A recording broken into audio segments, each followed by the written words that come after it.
Hi strangers, next weekend is my 30th birthday, so I want to talk about turning 30. Correct me if I'm wrong, but most people sort of hate the idea of turning 30. I'm not one of them, so I've been trying to figure out exactly what it is they don't like. It's really common in this culture of ours to overvalue youth. You know, youth is healthy and attractive, and it's something to seek out and not give up easily. So it's debatable exactly how old somebody has to be before you consider them adult instead of a kid.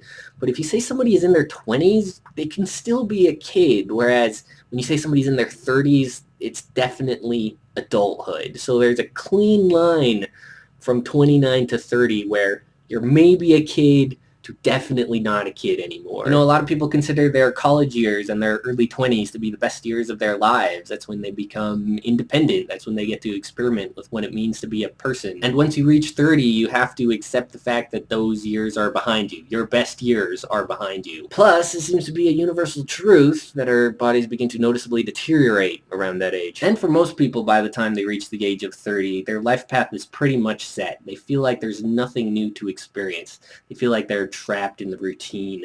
You know, if they're unhappy with their relationships, there's nothing they can do about it. If they're unhappy with their job, that's the job they're stuck with, you know. It's too late to go back to school. It's too late to try anything radically new. And maybe there's more that I've missed, but when I lay it all out like that, it still doesn't feel like a bad thing. I'm actually really looking forward to turning 30. Last year, I was a little disappointed that I wasn't 30 already. I had already noticed my body deteriorating. I had problems with my mattress. It was old and broken, and I kept thinking, oh, I'll just get used to it. My body will get used to it. You know, I'll adapt. And then I realized one morning my body couldn't do that anymore.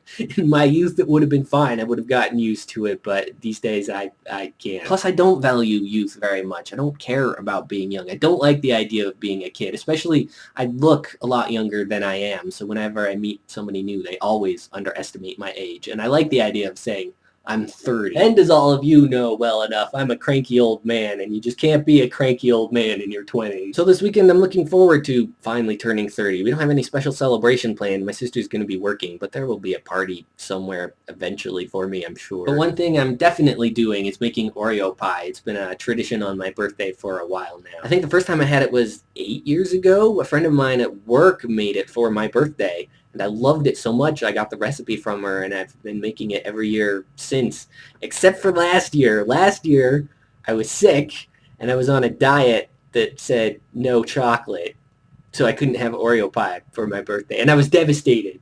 That was the worst part. Even worse than not turning 30 was no Oreo pie. Actually, my party last year was great, all things considered. My sisters took me out for food, delicious, delicious food, but no Oreo pie. So this year, definitely Oreo pie. I'll put the recipe in the description below. So when you all see me again next month, I'll be 1 year older and wiser and crankier.